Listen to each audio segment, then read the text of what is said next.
नमस्कार साथियों, स्वागत है आपका आज के नए सेशन में। तो दोस्तों, आज हम शुरू करने वाले हैं संविधान के भागों के बारे में। हमने पहले बहुत सारी चीज़ें पढ़ ली हैं, बहुत सारे टॉपिक हमने कंप्लीट कर लिए हैं। एग्जाम पॉइंट ऑफ व्यू से बहुत ज़्यादा इंपॉर्टेंट है, वहाँ से बहुत सारे क्वेश्चंस आते हैं। ठीक है, तो आज हम खत्म करने वाले हैं संविधान के भाग। तो देखते हैं संविधान में कितने भाग दिए गए। देखो, मूल संविधान में 22 भाग दिए गए हैं। ठीक है, ध्यान रखना। तो इस समय बताएंगे प्रेजेंट में कितने भाग हैं। तो आगे बढ़ते हैं, चलिए जल्दी से। तो भागों के बारे में हम पढ़ने वाले हैं। तो सबसे पहले भाग 1 में, संविधान के भाग 1 में किन किन चीज़ों के बारे में प्रावधान दिया गया है, इसको देखेंगे। तो संविधान का भाग 1 कहता है संघ और राज्य क्षेत्र।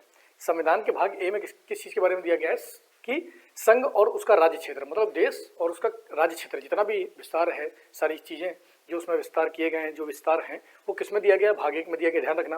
भाग 2 में क्या है, नागरिकता के बारे में दिया गया है कि किस प्रकार से लोगों को नागरिकता दी जाएगी, किस प्रकार की नागरिकता है और नागरिकता के प्रावधान क्या क्या है, किस प्रकार से नागरिकता के नियम में बदलाव किया जा सकता है। तो सारी चीज़ें जो भी हैं नागरिकता से संबंधित, वो किसमें दी गई है, भाग 2 में दी गई है। ध्यान रखना, भाग 2 में। भाग 3 में क्या है, मौलिक अधिकार, देश के लोगों को कौन कौन से अधिकार देने चाहिए, किस प्रकार से अधिकार, मतलब मूल अधिकार। इसके बिना मतलब मनुष्य का अगर देखा जाए तो जो इंसान हैं, जो लोग हैं, भारत के लोग हैं, ये मौलिक अधिकार उनकी सारी चीज़ों का, मतलब आप निजता का संरक्षण, सब चीज़ों का संरक्षण करते हैं। अगर ये अधिकार ना हो तो राज्य का दबाव ज़्यादा बढ़ जाता है। तो राज्यों के दबाव से या सरकारों से बचने के लिए या सरकारों से बचाव के लिए मौलिक अधिकारों का होना बहुत ज़रूरी होता है। वरना अगर आपके अधिकार ही नहीं रहेंगे तो कोर्ट क्या लागू कराएगी। तो सीधी सी बात है, मौलिक अधिकार काफ़ी इंपॉर्टेंट, इसको ध्यान रखना। भाग 3 को संविधान का मैग्ना कार्टा भी कहा जाता है, इस चीज़ को ध्यान रखेंगे। ठीक है, मौलिक अधिकार। आगे बात करते हैं भाग 4। तो भाग 4 में क्या दिया गया है, नीति निर्देशक तत्वों के बारे में दिया गया है। मतलब कि राज्य जब भी कोई योजना बनाएगा, अब राज्य अगर कोई भी योजना बनाता है तो उसमें नीति निर्देशक तत्वों को ध्यान में रखकर बनाएगा। कोई भी कल्याणकारी योजना बनाएगा तो नीति निर्देशक तत्व जो है, कौन से आर्टिकल से लेकर कितने आर्टिकल के बीच में दिए गए हैं, जल्दी से मुझे कमेंट करके बताना है इसमें कि नीति निर्देशक तत्व कौन कौन से आर्टिकल्स में दिए गए हैं। ध्यान रखना, ये भाग किसमें दिया गया है, 4 में दिया गया है, नीति निर्देशक तत्वों के बारे में। आगे बात की गई 4A की। तो भाग 4A जो है, इसमें किस चीज़ के बारे में दिया गया है, ये दिया गया है आपका मूल कर्तव्यों के बारे में। एक चीज़ और कमेंट करके बताना कि किस संशोधन के द्वारा भाग 4A को जोड़ा गया था। कमेंट करके बताना मुझे कि किस संविधान संशोधन के द्वारा भाग 4A को जोड़ा गया था। मूल कर्तव्य का मतलब ये है कि देश के प्रत्येक नागरिक का ये दायित्व है, ये कर्तव्य है कि वो निम्न चीज़ों का पालन करें। मतलब मौलिक कर्तव्य में कुछ प्रावधान दिए गए और कितने मौलिक कर्तव्य कमेंट करके मुझे बताएंगे, तो उनका मतलब उनको माने, उनको फॉलो करें। ठीक है, तो क्या है कि मौलिक कर्तव्य किस में दिए गए, 4A में दिए गए। भाग 5 में क्या दिया गया, संघ सरकार की कार्यपालिका, संघ सरकार के कार्यालय, संघ सरकार किस प्रकार से काम करेगी, केंद्र सरकार किस प्रकार से काम करेगी, क्या क्या व्यवस्थाएं करेगी, इसके बारे में भाग 5 में बताया गया है। ठीक है, ध्यान रखना इसको। आगे है भाग 6। भाग 6 में राज्य सरकारों के बारे में, राज्य सरकार जो है उनके पूरे कार्यालय की जानकारी, राज्य सरकार की व्यवस्थाओं के बारे में जानकारी और राज्य सरकार जो है उसके प्रशासनिक जानकारी, सारी चीज़ें जो भी है राज्य से संबंधित, वो किस में दी गई, भाग 6 में दी गई। आगे बात करते हैं भाग 7 की। तो भाग 7 में क्या दिया गया, राज्यों से संबंधित पहली अनुसूची। अच्छा, इसको निरस्त कर दिया गया, ये क्या है, इसको निरस्त कर दिया गया, ध्यान रखना। तो भाग 7 में क्या था कि राज्यों से संबंधित पहली अनुसूची था, इस चीज़ को हम ध्यान रखेंगे। ठीक है, आगे बढ़ते हैं भाग 8 में। तो भाग 8 में किस चीज़ के बारे में दिया गया है, संघ राज्य क्षेत्र में जो आपके यूटीज वगैरह हैं, संघ राज्य क्षेत्र जो है उनके बारे में प्रावधान दिया गया, किस प्रकार से गठन होगा, किस प्रकार से उनका सारी चीज़ों का व्यवस्था होती है। तो वो किसमें दिया गया, भाग 8 में। भाग 9 में क्या है, पंचायतें। कमेंट करके बताएंगे पंचायतों को किस संविधान संशोधन के द्वारा जोड़ा गया था, जल्दी से कमेंट में बताएंगे। तो भाग 9 में क्या है, पंचायतें। मस्ट इंपॉर्टेंट, यहाँ से एग्जाम में बहुत क्वेश्चन पूछते हैं पंचायतों से। अगला है भाग 9A। तो भाग 9A किससे संबंधित है, भाग 9 है आपका नगर पालिकाओं संबंधित।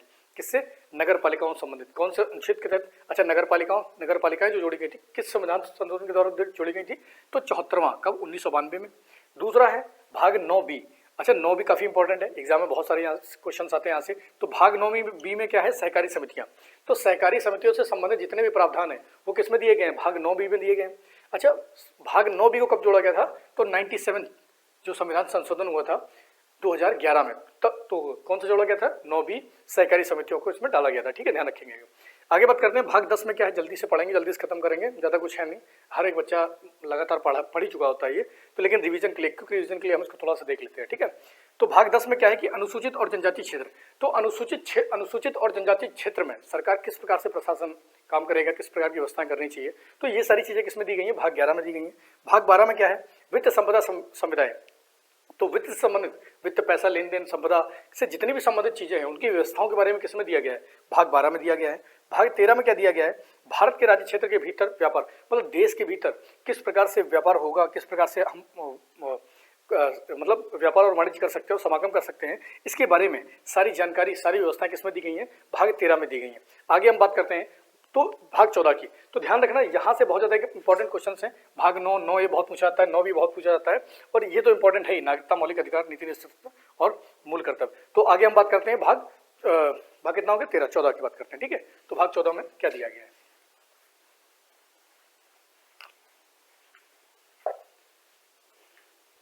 चलिए आगे बात करते हैं भाग 14 की। तो भाग 14 में किन किन चीजों के बारे में प्रावधान दिया गया है, तो ध्यान रखना कि भाग 14 जो है वो बोलता है कि संघ और राज्य के अधीन सेवाएं, तो कौन कौन सी सेवाएं जो हैं वो संघ के और राज्य के अधीन रहती हैं। जैसे लोक सेवाओं के बारे में बात किया गया, कौन कौन सी जो सेवाएं हैं जो, तो किसके अधीन, संघ और राज्य के अधीन सेवाओं के बारे में जितने भी प्रावधान हैं, जो भी चीजें हैं वो किसमें दी गई हैं, भाग आपकी 14 में दी गई। ध्यान रखना भाग 14 ये अधिकरण, ट्रिब्यूनल की बात करता है।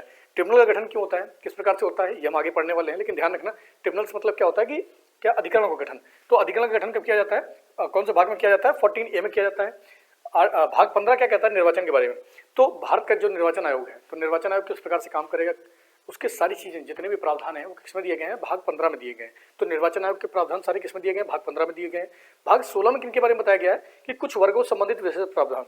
तो भारत के कुछ वर्ग ऐसे हैं, ठीक है, जो स्पेशल स्टेटस रखे हुए हैं, उन्हें दिया जाता है, तो उससे संबंधित जो कुछ विशेष प्रावधान है तो किसमें आता है, वो भाग 16 में आता है। भाग 17 की बात करते हैं तो भारत की राजभाषा के बारे में बात करता है कि भारत की राजभाषा कैसी होगी, क्या इसका स्वरूप है, क्या इसका प्रकार है, जितनी भी चीजें हैं वो सारी किसमें दी गई हैं, भाग 17 में दिया गया है। भाग 18 में आपात उपबंध दिए गए कि इमरजेंसी कंडीशन में भारत में कितने प्रकार की इमरजेंसी रहेगी और भारत में कौन इमरजेंसी कंडीशन में क्या कार्य किए जाएंगे, किन चीज़ों को मतलब व्यवस्थित किया जाएगा, और ठीक है, तो सारी की सारी व्यवस्थाएं किसमें दी गई हैं, भाग 18 में दिया गया है। आपात उपबंध, तो आपातकाल के समय किन किन क्या क्या चीज़ें होंगी, क्या नहीं होंगी, तो इन सारी चीज़ों के बारे में पूरी व्यवस्था किसमें दी गई है, भाग 18 में। भाग 19 कहता है प्रकीर्ण के बारे में, ठीक है, ध्यान रखना इस चीज़ को। और भाग चलते हैं, भाग 19 क्या कह रहा है, प्रकीर्ण के बारे में। भाग 20 कह रहा है संविधान का संशोधन, किस प्रकार से संविधान में संशोधन किया जाएगा, ठीक है। तो संशोधन की जितनी भी प्रणाली है, संशोधन की जितनी व्यवस्था है वो किसमें बताएगी, भाग 20 में बताई गई है। भाग 21 कहता है अस्थायी संक्रमणशील विशेष उपबंध, तो यहाँ पर भी विशेष उपबंध की ही बात करता है वो किसमें। और 22 में क्या है, लास्ट आपका संक्षिप्त नाम प्रारंभ, और जितना भी हिंदी पाठ वगैरह है, भारतीय संविधान से संबंधित चीजें जो भी हैं वो सारे प्रावधान किसमें दिए गए हैं, भाग 22 में दिए गए हैं। तो इस प्रकार से हमारे संविधान के 22 भाग समाप्त होते हैं। और टोटल देखो 25 हो गए इस समय, उसमें क्या है कि 25 में क्या है कि इन्हीं का प्रारूप डाला गया है, उसके बारे में थोड़ा सा ओपन चर्चा करेंगे भाग 23-24 जो 25 है, ठीक है। तो इन चीज़ों को ध्यान रखना, प्रॉपर तरीके से रिवीजन करो, प्रॉपर तरीके से पढ़ते रहो। अब वैसे तो सबने पढ़ ही रखा होगा ये, लेकिन ध्यान रखना इस चीज़ को, जब भी एग्जाम में जाओ तो यहाँ से रिवीजन कर लो। बहुत सारी चीज़ें यहाँ से पूछी जाती हैं, जैसे निर्वाचन आयोग बहुत ज़्यादा इंपॉर्टेंट हो गया, अधिकरण के बारे में बहुत पूछते हैं, और आपात उपबंध ये भी बहुत ज़्यादा एग्जाम में आता है, ठीक है। राजभाषा के बारे में पूछ लेते हैं।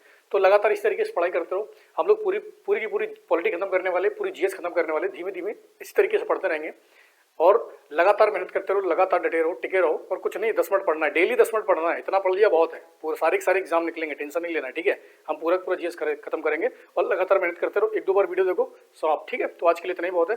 जय हिंद।